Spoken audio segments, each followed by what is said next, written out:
Okay, so like I was saying,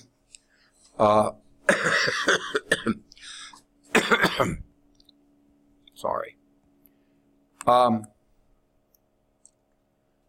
go, okay, one thing, and I hope everybody listening, I wish I'd have said it before he left. They finally have opened student course evaluations. They just did it late Monday. So I've been asking for weeks, are they going to open these? They are now open. Do all of you have access and know how to get to your Lawson State email? Okay. If you go to your Lawson State email, okay. Yeah, that's my screen. If you go to your Lawson State email, find the email that was sent probably from the dean about the student course evaluations. In that email, there's a link. Click on the link, you're there. If you can't do it through your email, you can find it through the Lawson State web page. It takes a little more work, but y'all know how to navigate web pages, so go to your web page. Someone has suggested you can access it through Blackboard. I know Blackboard has a tab or something that says course evaluations, but I don't know if it's linked to our course evaluation or not, or if that's just a Blackboard internal thing. So I don't know if you can do that. Somebody said they thought you could, so if you can certainly go that route. But please do the student course evaluations. That's our best way of finding out what you think of the courses, okay? So please let us know so we can make improvements, changes, or whatever. Okay, there's that. Let's talk about, okay, we're in chapter 19 now. That's the last chapter we're going to cover. We won't cover all of it. We're only covering sections, let me get to the front. We're going to start section 3 tonight, and then we'll do section 5, okay? We may do a little bit of 4 because that follows real closely from 3, but we especially want to get 3 and 5. We may also do a little bit in 6 because that follows 5 really closely, and then 7 ties all of them together. I doubt if we'll get that far. So we're definitely going to try to get 3, if we have time, 4, and then definitely try to do 5.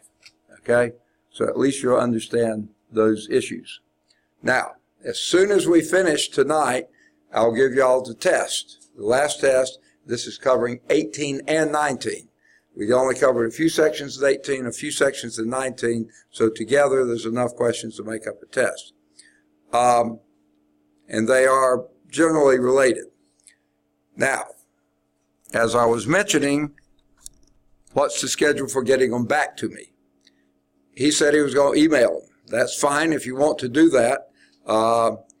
It's not necessary, and I meant to tell him, I hope he doesn't just take a picture of them and email me the picture. Sometimes those come across hardly readable. It's far better to scan it and send it as a PDF. But it's not necessary. If you're going to be here anyway, or can be here next Wednesday, I'll be here from 4:30 till 6:30. So you can come and turn it in. If you have questions, you can certainly ask me questions then. I'll be here 4:30 till 6:30, regular class time. I'll be grading papers, putting grades in grade book, doing all this kind of stuff. I'll be here 4:30 to 6:30 next Wednesday. So, if you want to get it to me earlier, though, like you said, you could email.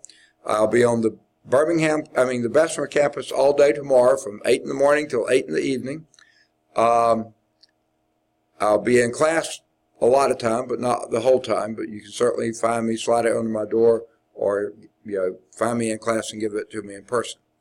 Friday, normally I'm on the Birmingham West campus. However, I've got a doctor's appointment at 9:20. So I'm going to have to leave. I'll be here from 8 to 8:40, but I have to leave about 8:40 in order to get to my appointment by 9:20. Now, I don't know how long it'll take. It's my annual physical. Sometimes he gets through with me really quickly. Other times he wants blood work done or this done or other things done. If there's much of that, the odds of my getting back to campus are pretty slim. But if it's just straightforward, see me take all the vitals, ask questions, all that kind of stuff. I'm hoping to be out of there in an hour. If I'm out in an hour, that'll be 10:20. I'll hopefully be back on the Birmingham campus by 11 o'clock, but then I'll only be here from 11 to 12. So the only time you can count on me to be on campus Friday, is 8 to 8:40. I may be back around 11, but I may not. If he runs a bunch of tests or something, or procedures or something that take extra time, it's not going to happen. Okay. So next week, final exam week. Mondays, all my classes are just like this one. They're turning in the finals. So I have no classes in class. I'll be in my office on the Bessemer campus from 8 in the morning until 6 in the evening. So you can turn in anything Monday if you get through and want to turn it in, fine. Tuesday, I have a final 8 to 10 on the Bessemer campus, and that will be in the A building, room 205, but you can slide it under my door, anything under my door. My office door is 265. So you can either bring it to 205 or slide it under my door at 265. Okay, at 10 o'clock, or sometime after that, I'm heading back to the office, and I'll be in the office until my class starts at 3:15. I'll probably leave the office well before 3:15 to get set up and everything. Now that class usually is a 4.5 hour class. It's class and lab. 2.5 hours of class is mini term and 2 hours of lab. Won't be that long on Tuesday.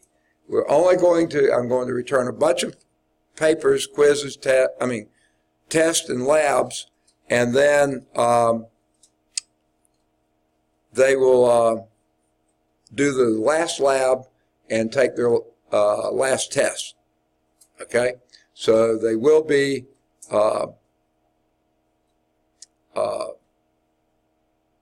I'm guessing that will in total take between 2 and 3 hours. May go a little longer than 3, but it won't go 4.5. I almost guarantee you. So that will be Tuesday. Then I'm still on campus till 8 o'clock that evening. So you can catch me anytime after I get out of class until 8 o'clock.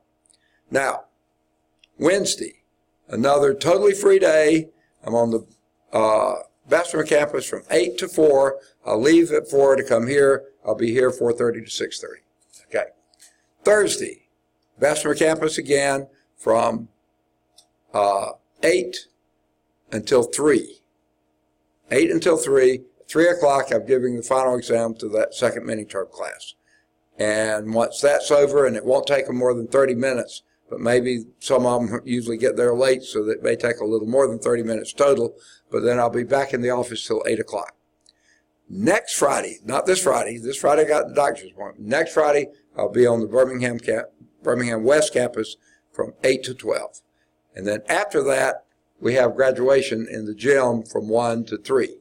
So I'll be on campus the whole time, but at some point we'll have to go from my office to the graduation exercises. Okay. Now, the following Monday, grades are due in by noon on that Monday. So if you haven't got me anything, you're running late, something's come up, whatever, I can accept them Monday morning only if I have time enough to get them in. If not, I'll just give you an incomplete, turn in the stuff, I'll get them graded when I can, and change the incomplete to a grade. So you can still do that. You can do it Tuesday and Wednesday. I'll be on campus from 8 till 6. So you can come anytime and turn stuff in then. Okay. Tuesday and Wednesday, we have work days. It used to be we worked in our offices and got ready for the next term. Recently, they've been calling meetings to make sure we stay. Sort of ridiculous, micromanaging. But if they call meetings, they'll probably be over here on this campus. If they don't, they'll be on that campus. I'll be somewhere on campus Tuesday and Wednesday, but they haven't let us know what they expect of us. I hope I'll be on the Bessemer campus, but if they call meetings, I may be over here. So but I'll be on campus Tuesday and Wednesday. And then after that, not going to be on campus till the new year. So that's how things are going to wind up. Any questions? Okay. Now, where we left off last time, I'm trying to think if there's anything else. Now, I do want to return your papers to you. And I think I've returned all of test 1 and test 2 to everybody except, no, I haven't. Test 2, let's see. I think 1, 2, 3, 4, 5, 6, 7, 8, 9. Yeah. Test 2, finally I got the last one in and graded, so I can return your test 2 to Kayla's not here, right? Tiara is not here, right? Jihan is here. Kylie is here. Trish is not here. Drew.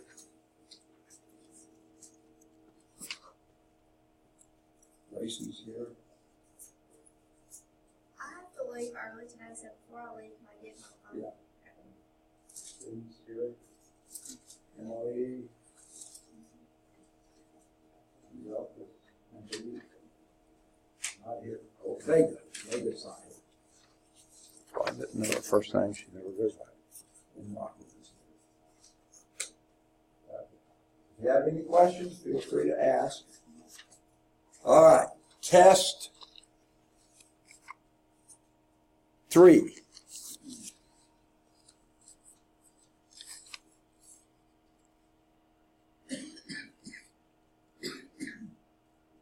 Okay. Everybody that's here has turned it in. He hasn't, so please don't let your paper get seen by others, because they will see the correct answers and they'll get them all right and you won't. And that's not very fair. So just be sure nobody who hasn't turned it in gets to see it. Kayla's not here. Tiara's not here. Tiara. Okay. Riley. Tracy. Christina.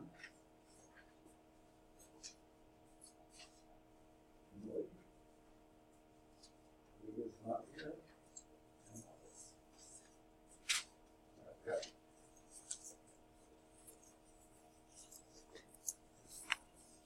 All right. Test. That was 3, right? This is 4. Okay, everybody's turned it in except him. So again, don't let eyes fall on the paper. That cheapens your grade and enhances somebody else's.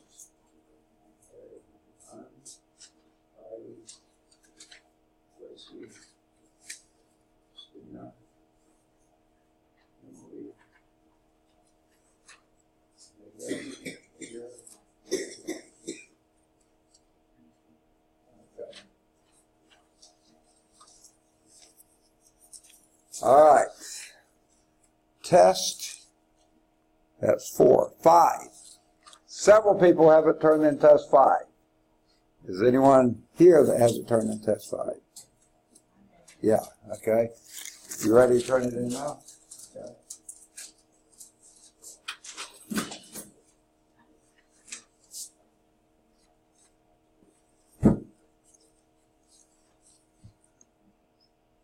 Okay. That was G. Okay. Jan, you still working on yours? Okay. Okay. Get these at the end then. All right. So.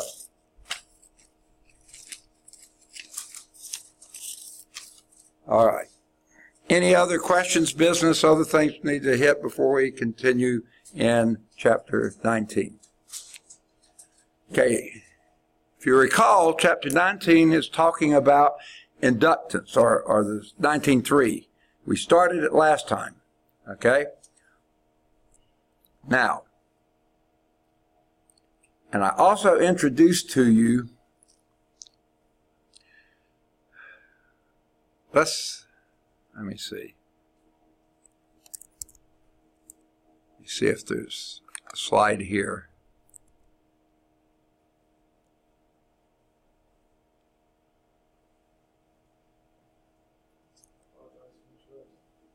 Pardon me? I'm sorry? Oh, no. Oh, okay, okay. I just had to give it to you right now. Oh, okay. Okay. Now, they don't have enough slides in this section.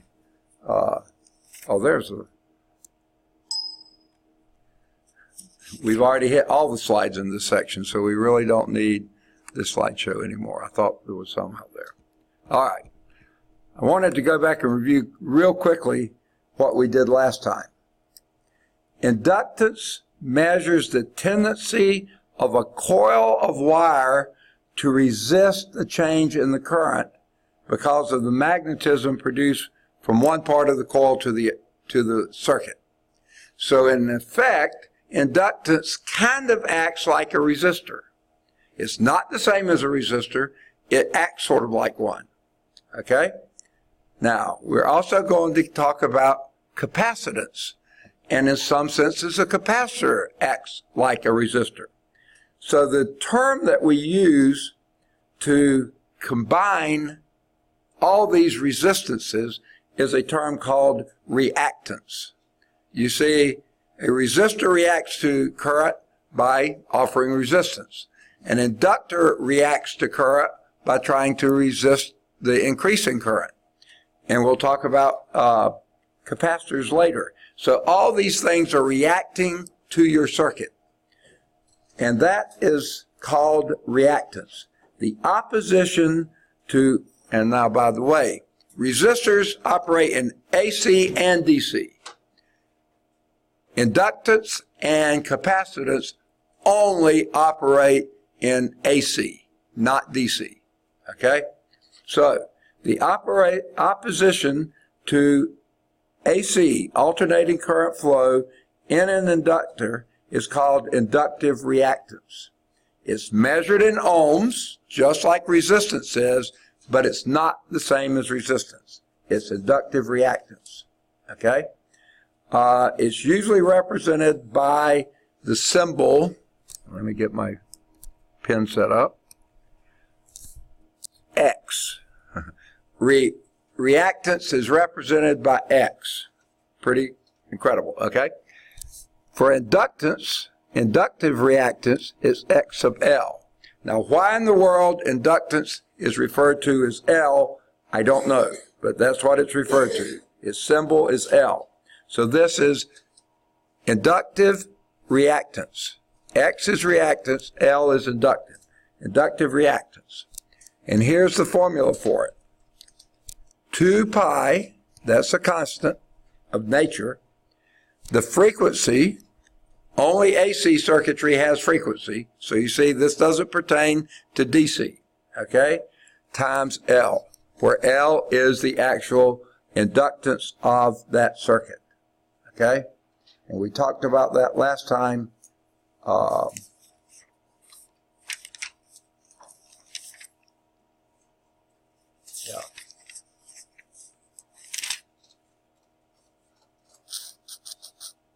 Okay. So that is your inductance. Inductance is measured in henries. Okay? That's what inductance. Of course, reactance is measured in ohms. 2 pi, no units at all on that. Frequency is measured in per seconds, second to the minus 1. So you can get from this that a henry is an ohm second. If you solve for this divided by frequency that puts seconds on top, henry is an ohm second. We talked about that last time. Okay. Now, if an inductance is given in millihenries, the conversion must be made to henries. Okay. That sort of seems a little bizarre. That would be true for anything. Now, the current in a circuit that has only an AC voltage source and an inductor is given by this. Current, of course, is I, whether that's direct current or AC. This is AC, of course. And that's equal to E, which is your voltage source, divided by X sub L. just like Ohm's law. Ohm's law in direct current, or anytime you have just resistors, I is equal to E divided by R. But remember, this doesn't have a resistor, this has an inductor. An inductor only, so it's X sub L. X still measured in ohms. That is the formula for current in an inductive circuit. And an AC circuit that has only an inductor in it. So let's do the one and only example in this section. A coil with an inductance of 1 millihenry, where inductance is L, and that is 1 millihenry. Now what did they just tell you? If they're given to you in millihenries, you have to convert that to henries. How many henries would that be? Or how would you do a conversion if you don't know? Anybody?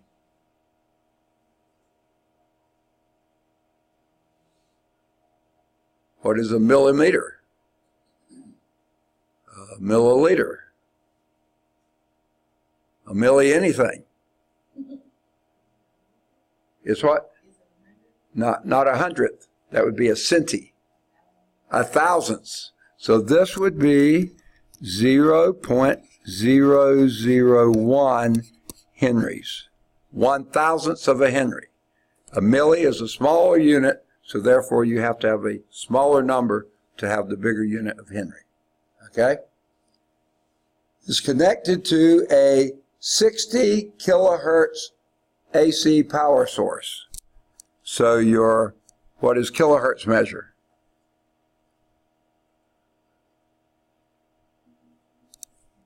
Your fourth test. What was that? Frequency. The frequency is, they say, 60.0 kilohertz. Now you see now why hertz is Hz. They had already used capital H for henries. So you have to have a different letter to correspond to hertz. Well, we don't want to deal with hertz, with kilohertz. We want hertz. So how would we express this in terms of hertz? What does kilo mean?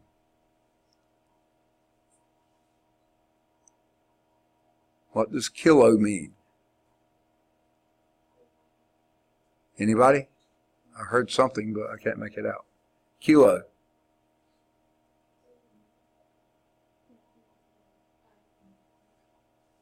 How much is a kilo? Okay. Do y'all remember about what a meter is? A meter is just a little bit longer than a yard. Second? Okay. Now, what is a kilometer or a kilometer? Is that a little short distance or a long distance? Long. It's on the order of a mile. It's not as long as a mile, but it's on the order of it, about 6/10 of a mile. So guess what? A kilometer is a whole bunch of meters, right? About how many? Kilo means 1,000. So this would be, 1,000 is 10 to the third. This is 10 to the first. So that would be 6.00 times 10 to the fourth hertz. Okay? Now, remind me what a hertz really is.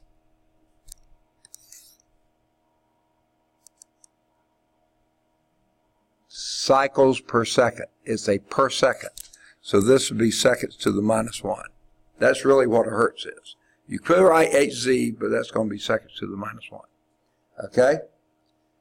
A coil with an inductance of 1 millihenry, and this was 1.00. I forgot to put that down. So this would be 0.00100 henries. You have to have 3 significant digits there. Is connected to an AC power source of 110 volts. So that's your E. Your voltage is 110 with a bar, meaning the 0 is significant, volts. Okay? What is the current in the circuit? We're looking for I. That's the unknown. How do we do this?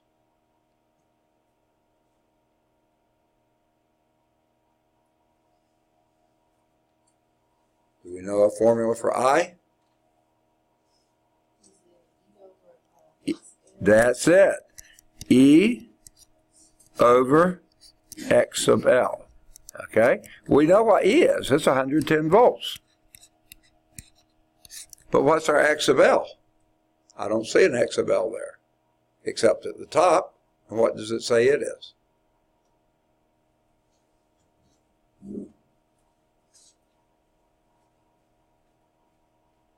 What is your inductive reactance?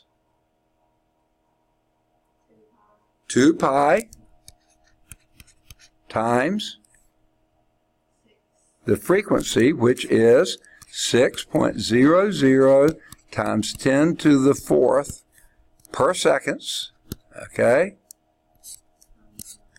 times your L, which is 0.00100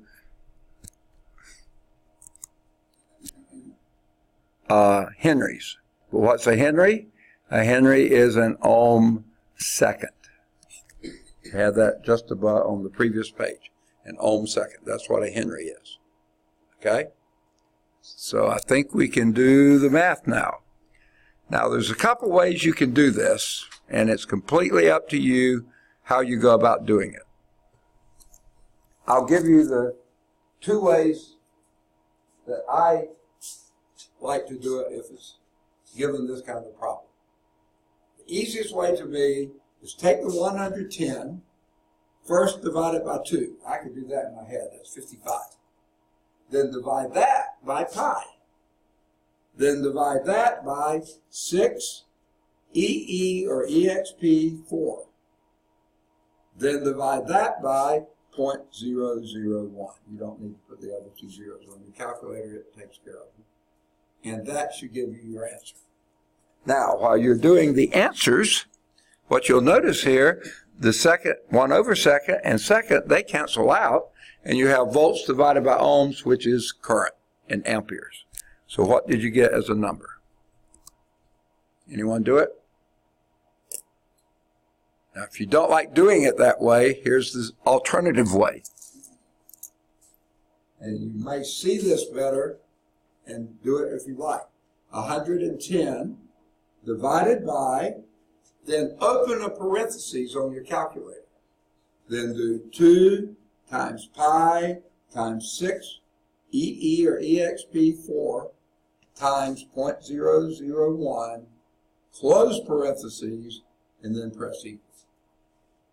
There's a couple extra keystrokes, that's why I don't do it, but it's certainly a good way to do it. Anyone got an answer yet? And that's a 4 there. It's a pretty ugly 4. But it's a 4.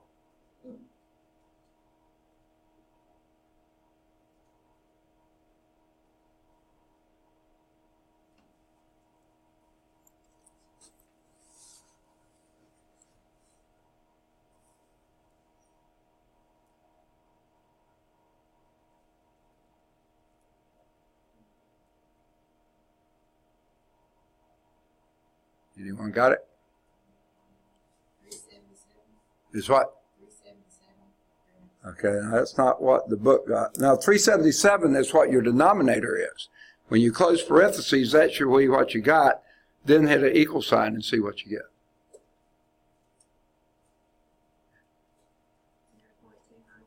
0.292. Say again?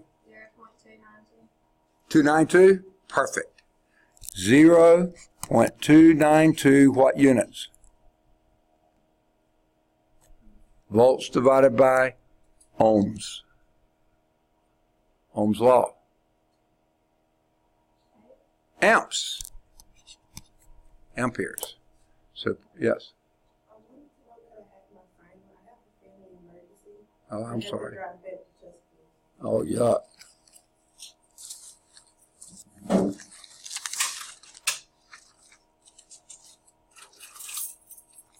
Okay. And again, I can't tell you how far we're going to get tonight, so you'll have to listen to the YouTube video. Some of these questions will probably be optional. Okay. I can see I think 2 right now that are, 2 that are. I think 5 and 6, but listen to the YouTube video to find out. Okay, sorry about the emergency. All right, any questions on that? You see how to get it? Okay. Now, unfortunately, that's the only slide, the only example they have in this section. Okay? They do show something else, but we don't have the slide for it. So let me try to duplicate that. Can I erase this? Everybody got it? Yeah? Okay. This is just an example of something that we're probably not going to be doing, but it may help you understand this a little bit. Remember that alternating current, the voltage is going up and down and up and down and up and down. That's why we call it alternating current. So does the alternating circuitry. Okay? The current usually does that too. But when you have an inductor in a current, at that point, the inductor makes the, and here is Kayla, right? No, I'm sorry, I knew, Kiara, right, yeah.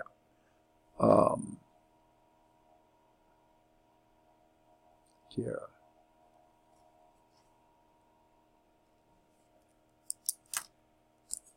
In a DC circuit, well, there's no thing, but in a regular AC circuit where you only have resistors in the circuit, the current would be going along at the same pace. Give me a different color to draw current with. Pick a color.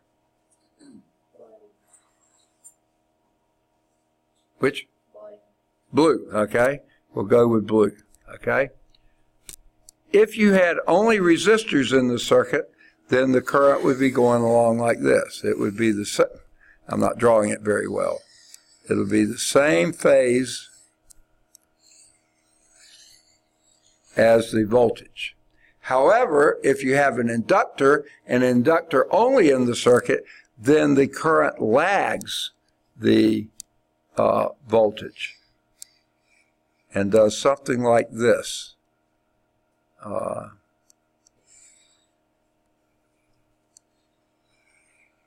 I don't draw very good either.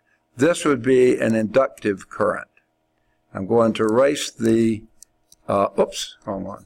Erase the resistive current and just go with the inductive current.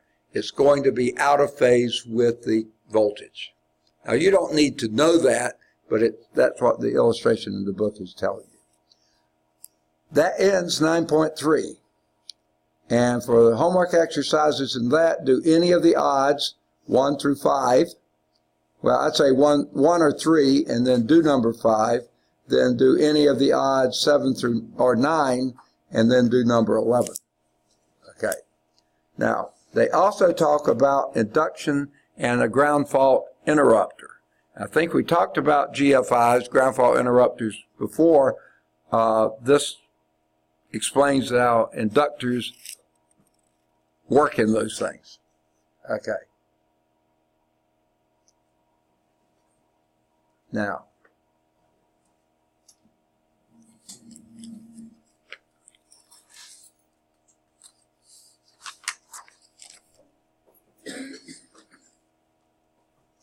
I don't know which questions will be had. My guess right now is that probably 5 and 6 may be eliminated, but I won't know till the end. Okay. Okay. Thank So listen to the YouTube video to know. Yes, sir. And any that are like that are optional. If you can do them, they're bonus points. If you get them wrong or leave them blank, they don't count against you. Okay. Now, the reason I hesitate is this. Have any of you had trigonometry? Yay or nay? No. Huh? In high school. That's the issue here. To do 19.4, you almost have to have at least an understanding of trigonometry.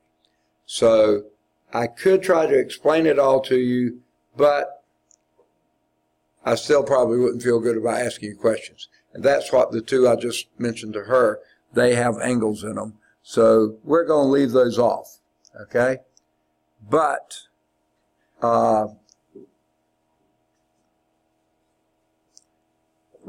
just wanted to give you a little bit of the nomenclature here. Like we said before, R is actually resistance. Okay, let me go back to black. Now we will be doing 19.5 for sure. Okay, and those will be counted. Okay. Okay. And resistors are measured with ohms. Okay? Inductive reactance is X for reactance, L for inducted, and that's also measured in ohms. Okay? So your overall, when you have both of these in a circuit, they're both resisting current flow. That's what a resistor does. That's what an inductor does. But they do them differently, in different ways. Okay? So when you combine them together, that gives you Z. And Z is called impedance.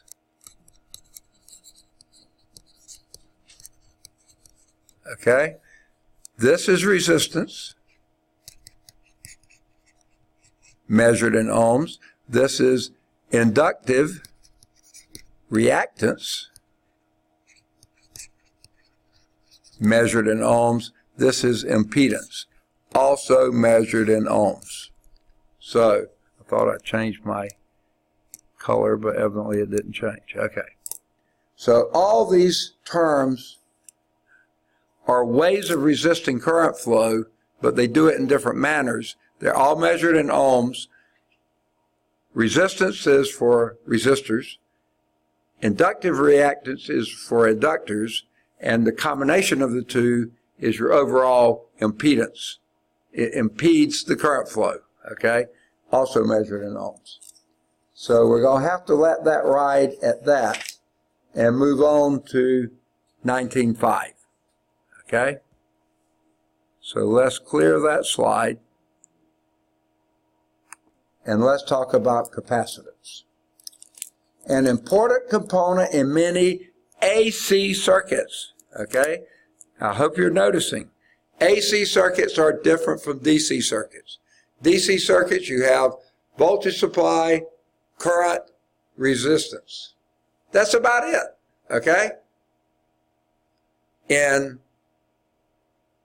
AC circuits, you have voltage supplies, you have resistance, you have current, but you can also have impedance, and you can have capacitance. Well, what is capacitance? A capacitor, now hopefully you recognize that, is something that seems to indicate it has capacity, right? It has the capacity of storing charges. A capacitor is used to store an electric charge.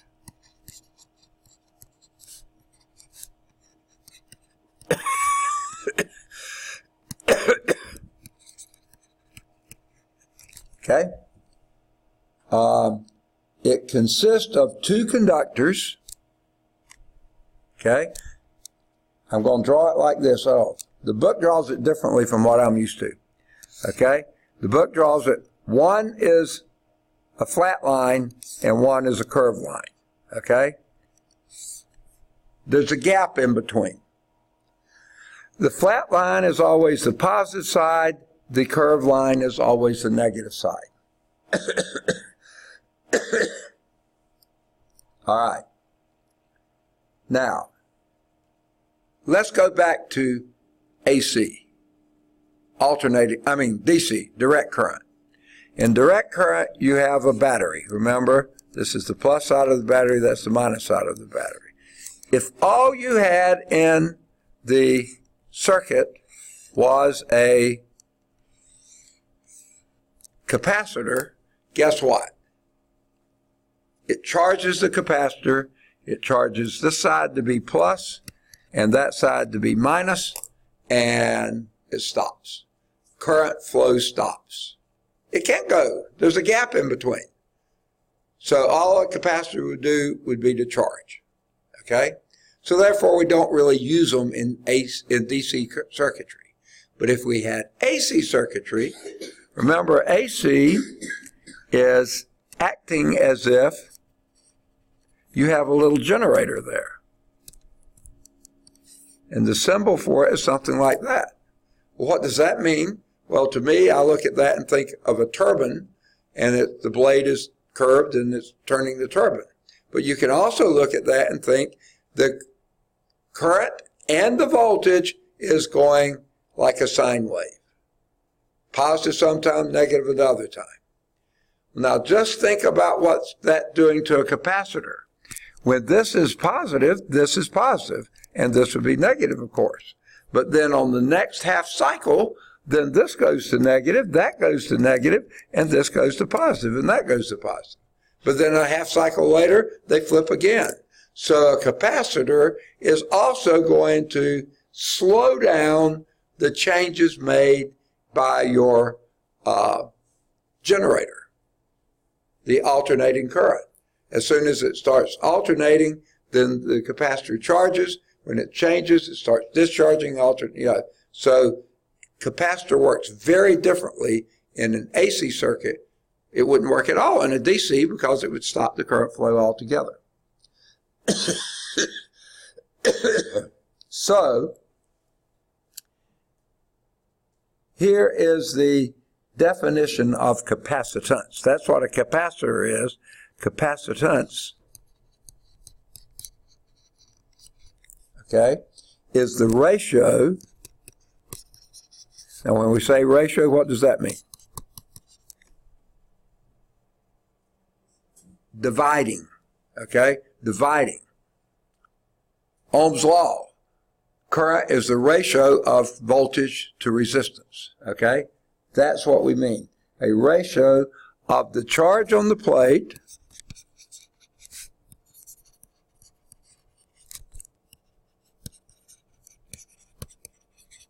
okay, these are the plates here. The charge on the plate of a capacitor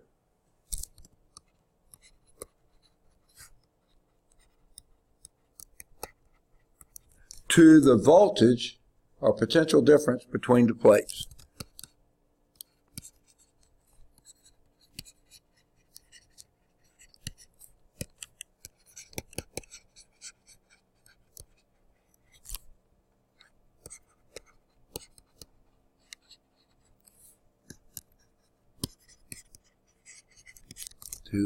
Is the ratio of the charge on the plate of the capacitor to the potential difference between the plates. Because you see with the AC circuit, this first starts charging positively. How much charge it builds up divided by the potential difference, that would be its capacitance. Then it changes and flips back the other way. So that again is a ratio of the charge on the plate to the potential difference between the plates. Those things are always changing in an alternating current. Going up, going down, going up, going down. So this capacitor is changing the activity of that circuit, okay? Because it's either charging or discharging the plate. So that definition gives us C, that stands for capacitance, like L stands for inductance. C is equal to Q. Q is charge per voltage. That's your potential difference. There is a definition of capacitance. Now, if you think about what that means, charge is measured in coulombs, not capacitance. Okay, voltage is energy, joules per coulomb. Okay, now that's a little strange setup. Energy per unit charge. So the unit for capacitance would be coulombs squared per joule, which is a strange unit, okay? And the unit of capacitance is called a farad. Capacitance is measured in farad. Now, why would we capitalize the F for farad? It's named after somebody. But the guy's name wasn't Farad. His name was Faraday, a very famous British physicist, chemist and physicist, Michael Faraday. He did a whole lot of work. They named the Farad after him. Okay, so they do capitalize it. So capacitance is measured in farads. Okay? Now,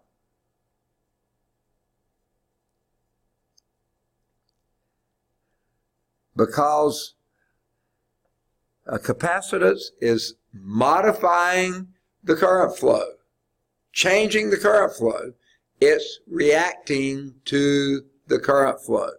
Okay? So therefore you come up with capacitive reactance. What was the symbol we used for reactance? Just talked about it. In the sense of inductive reactance. What was the symbol for reactance? X. Big old ambiguous X. But this is capacitive resistance, so that would be X sub C. Inductive resistance was X sub L. Okay? So this is your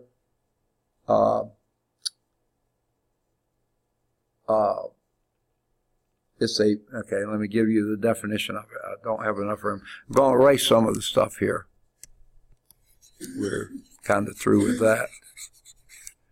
Okay, and I'll leave that. Okay, I'll erase Faraday. Goodness, this pen won't come up. There it is. Okay. Capacitive reactance is a measure of the opposition, just as before,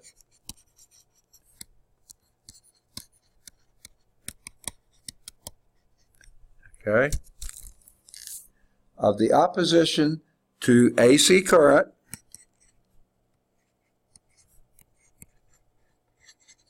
reactance is always opposition to current, okay, flow by the capacitor.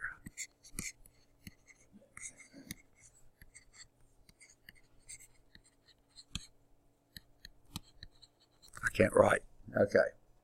So how do we define it? X sub C, capacitive reactance, is equal to 1 over 2 pi FC. Now,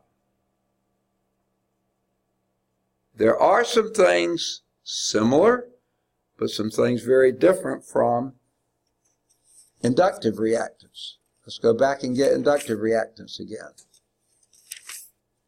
Your inductive reactance, this is a flashback here, X sub L is equal to 2 pi FL. Okay? Now, one obvious difference, everything's in the denominator for capacitive resistance that's in the numerator for inductive resistance.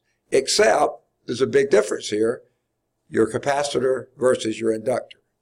Very different quantities, but the 2 pi F go with both of them. It's just one goes in the denominator, one goes in the numerator. So, in a sense, that might make it easier to remember, but on the other sense, that make it easier to confuse. So, figure it out. Okay. Know your formulas. Okay. Now, let's go back to a farad here. I said one way you could do it is coulombs squared per joule, which is a rather strange unit. Here's another one. 1 farad is equal to a second per ohm. Now that sort of makes sense here because remember, reactance is also measured in ohms. Okay? A farad is down here. Well, it's capital F, measured in farads. This is a per second, and the others don't have any units.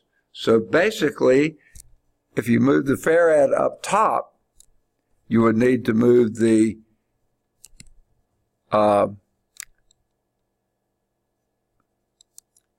per second, since it's in the denominator, is now a second, and then you would divide by the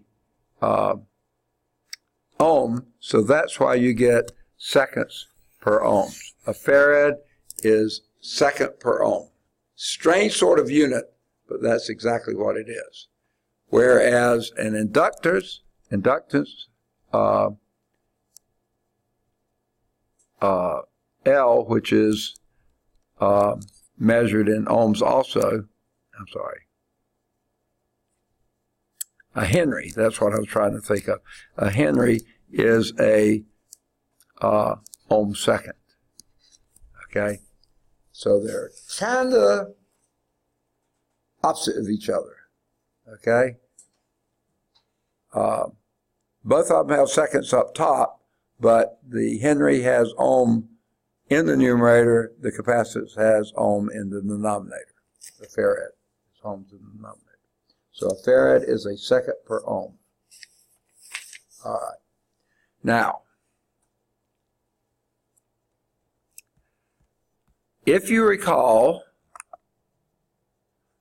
and I'm going to probably do it in 3 colors this time.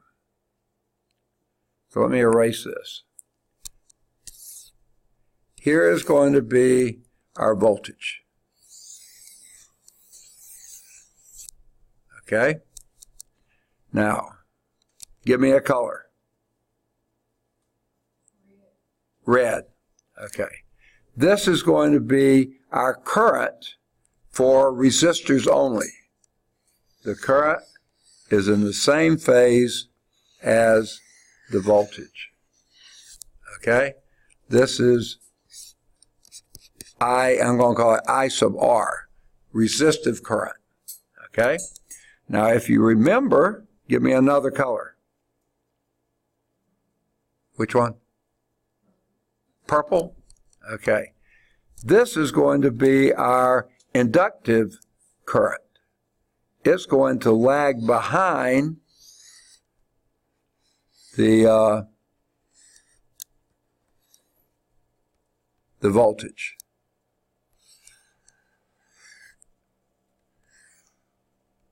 Okay, something like that. This is your I sub L, your inductive current. If all you have is an inductor in the line. Okay? Give me another color. Second? Green. Okay?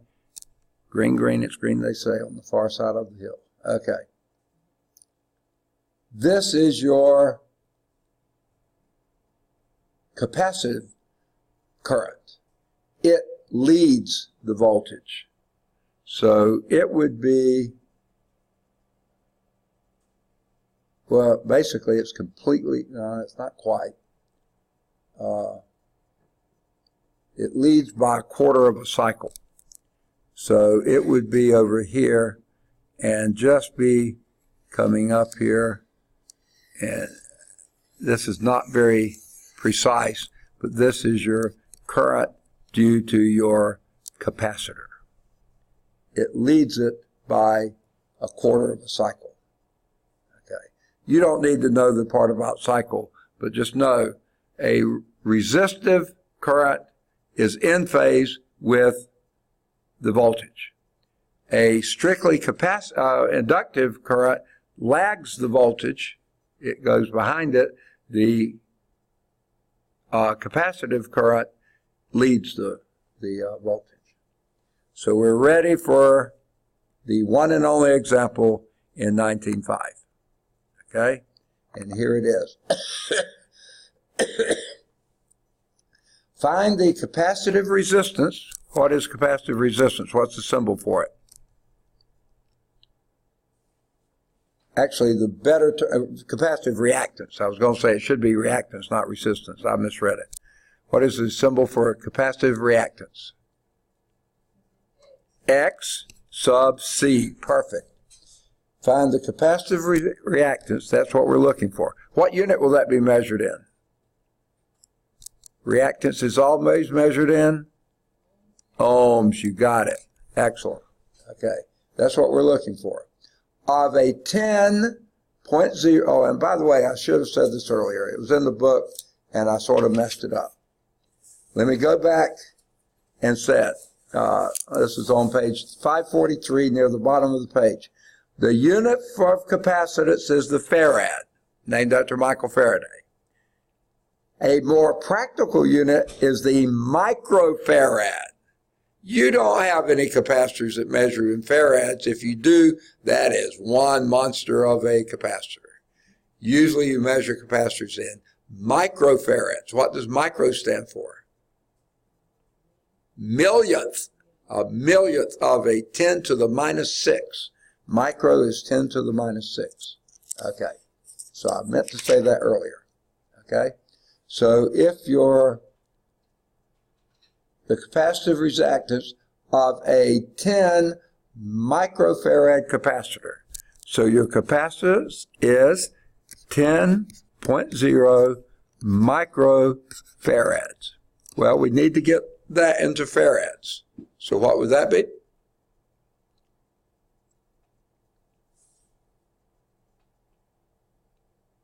Micro is, I just said, 10 to the minus 6. So this would be 10.0 times 10 to the minus 6 farads. Micro means 10 to the minus 6. Well, it's not really make a lot of sense to have a decimal place here. Let's make this 1 unit smaller in number, making this 1 unit bigger, 10 to the minus 5. So that would be 1.00 times 10 to the minus 5 farads.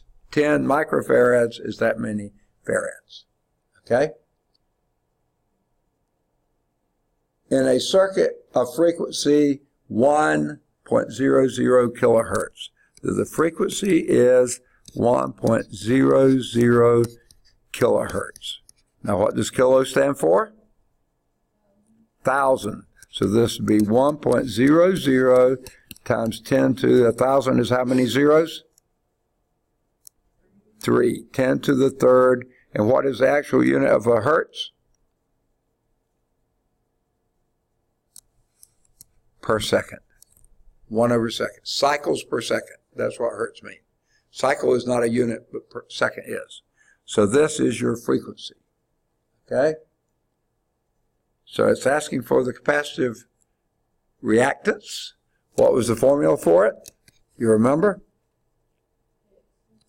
It's 1 over 2 pi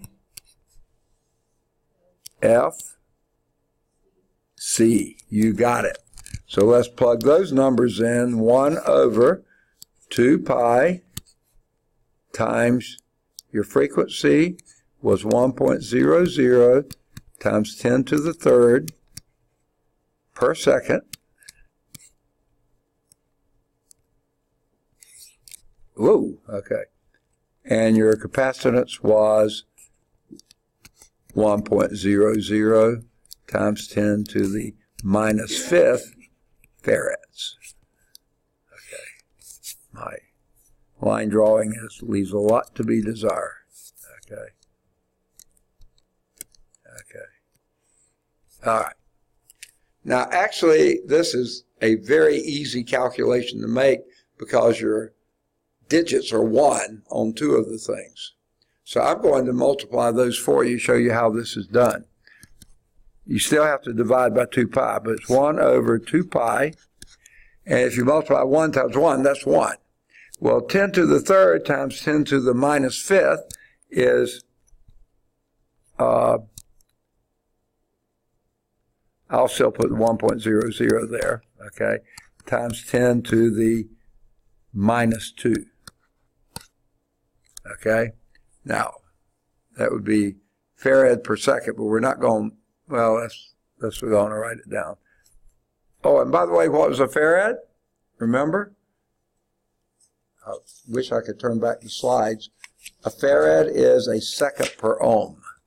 So let's change this to second per ohm. Okay. Well, the 1/2 here is going to cancel out that second, and the ohm is going to flip over to the top, and that will give you a capacitance in reactance in ohms. Okay, which is what it should be.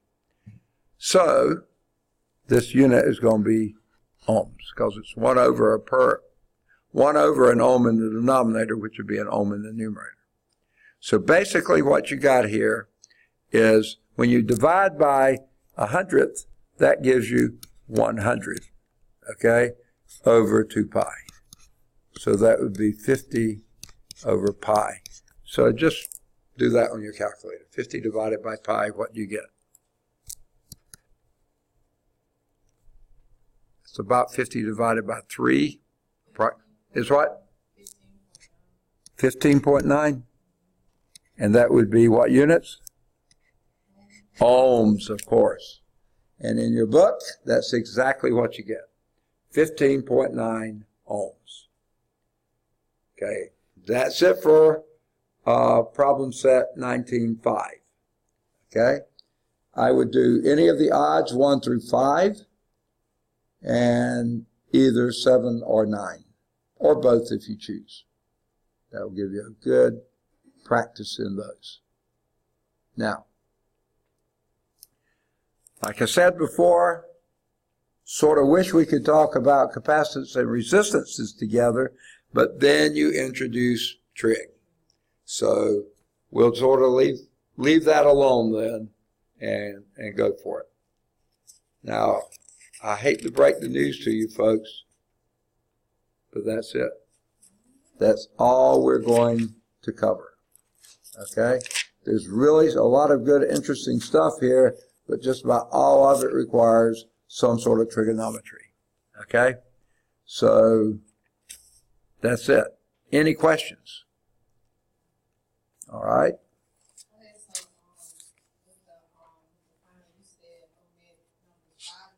Well, yeah. Did you get one?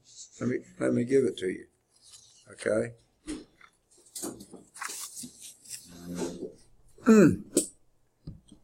Sit for too long and my knees freeze up. Okay.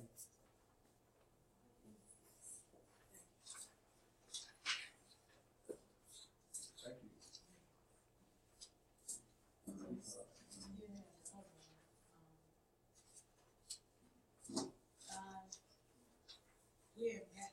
you. Yeah. Yeah, let me give the rest of you, and also to Tiara, who just came in, let me give you yours too. Before you go, let me, hold on just a minute, let me pass out these, and I've got a few other things, hopefully it'll make it helpful to do the work here. Okay, I returned everybody's test 1 earlier, and then the last person finally turned in test 2. So here's your test 2. And then everybody that was here had done, now has turned in test 3. No, yeah, that's oh, no, I already returned test 3. Okay. And now that everybody's turned in test 4, that's why you just turned in.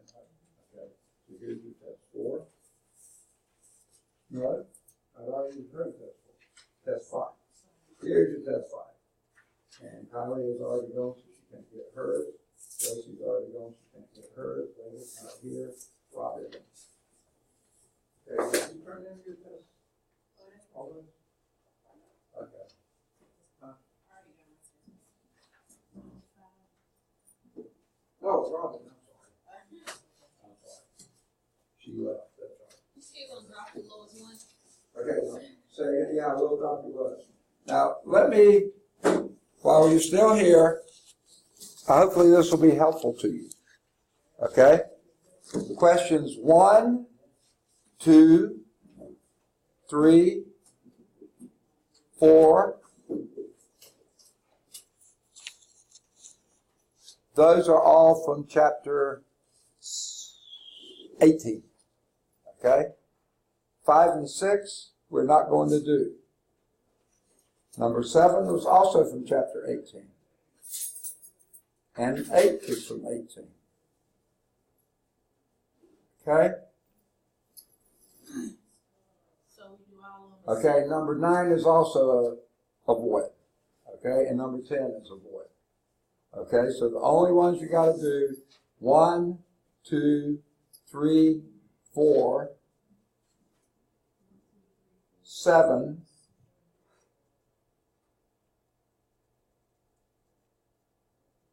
8, 7 and 8. They'll make a tree. Say that again. Is them the one with the tree in it? I can't hear you. No, the ones that have trig in it Oh, 5 and 6. are 5 or 6 and 7. No, 5 and 6. 5 and 6 have trig, and then number 9 has trig. Because it asks for a phase angle, and then the resonant frequency we didn't do. That was the next thing tonight, but that's not in your degree, your course description anymore. So we will skip that one too. So skip 9. Yeah. Well, here's what I want you to do with 9. Forget about the series circuit, okay?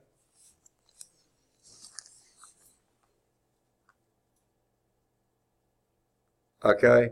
In number 9, what I want you to do with what they've given you here is calculate the inductive reactance and the capacitive reactance in number 9. Calculate. You won't use the resistance at all, but you will use the inductance and, oh no, it doesn't have capacitance. Number 9, all you do is the inductive reactance, okay? Number 10, you do the capacitive reactance, okay? So don't do what they're asking for. You just calculate the inductive reactance in number 9 and the capacitive reactance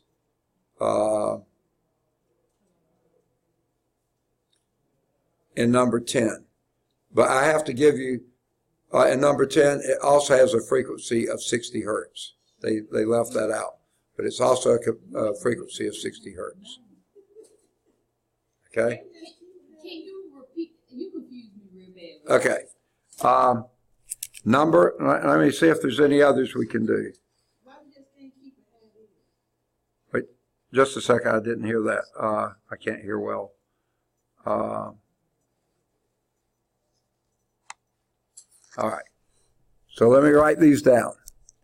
For your, what is this, test, what? Test 6, right? Okay. For test 6, all right. You do problems number 1, 2, 3, 4. Those are all from chapter 18. Seven and 8. Those are also from chapter 18. Then for number 9, rather than doing what they ask you there, I want you to find the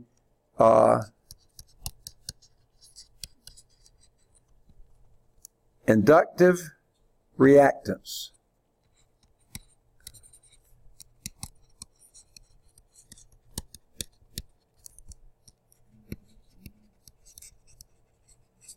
And that's from chapter 19.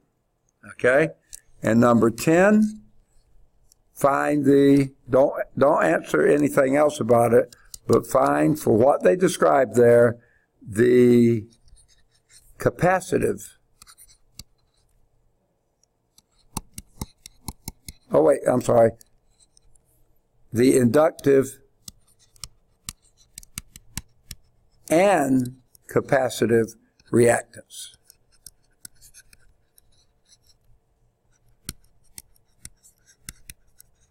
Okay, inductive reactance and capacitive reactance. But to calculate that, you have to know that the frequency is 60 hertz, same as the one above. Okay? All right. Now, again, questions 1, 2, 3, 4, 7, and 8 all come out of chapter 18. Out of chapter 19, number 9, don't answer what it's asking for. What I want you to give is the inductive reactance of that of that inductor. Okay? Number 10, they give you both an inductance and a capacitance, so I want you to find the inductive reactance and the capacitive reactance given that the frequency is 60 hertz. Okay? They're much easier questions than what these are asking.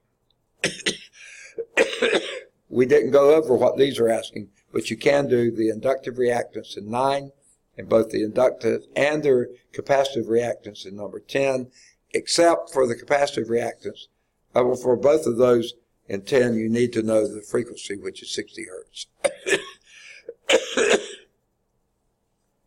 Okay? Oh, okay. What's that?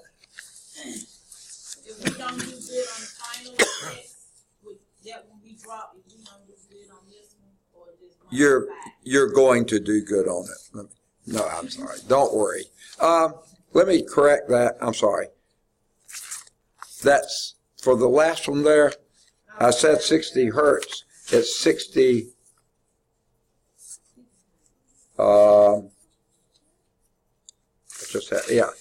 It's 61 kilohertz. I'm sorry. The number 10. I was misremembering. Okay. That's 61 kilohertz. Yuck. 61 kilohertz. Okay. 61 kilohertz. Okay, I'm sorry. So number 9 is 60 hertz. They give you that. Number 10 is 61 kilohertz. I was thinking it was 60. I was just going around it to 60, but it's 61 kilohertz. And figure out the inductive reactance and capacitive reactance of both of those. Okay, good deal. All right, please do student course evaluations, and I'll be here next Wednesday, 4:30 to 6:30. You can turn in your test then, or if you want to, you can send them to me, email, or contact me any other time. So it'd be easier probably if you did this. Yes? Is that your only class on Math 112? Is that 8:30? There's lots of sections, but the only one I teach is at 8:30. Is that what you're asking? Yeah, on Tuesday and Thursday. Yeah. So you don't think you'll get another one added? No, my schedule is just about completely filled right now. Okay. Yeah. I have 2 calculus classes on Monday and Wednesday. I have a pre-calculus algebra and trig on Tuesday and Thursday. I have 2 physical science on Tuesday and Thursday. I have this physics on Wednesday. And I've been thrown in there somewhere as differential equations in linear algebra. So I don't have many blocks of time free anywhere. So that's the only one. I seldom teach the same course twice in a term. I always teach one course at a time. So, all right. Did y'all understand about the test, the variation there at the end? Okay. That gives you something in chapter 19. The only things they had on here in chapter 19 involved the angles, and since we didn't do the angles, I thought that wouldn't be fair. All right. Good deal.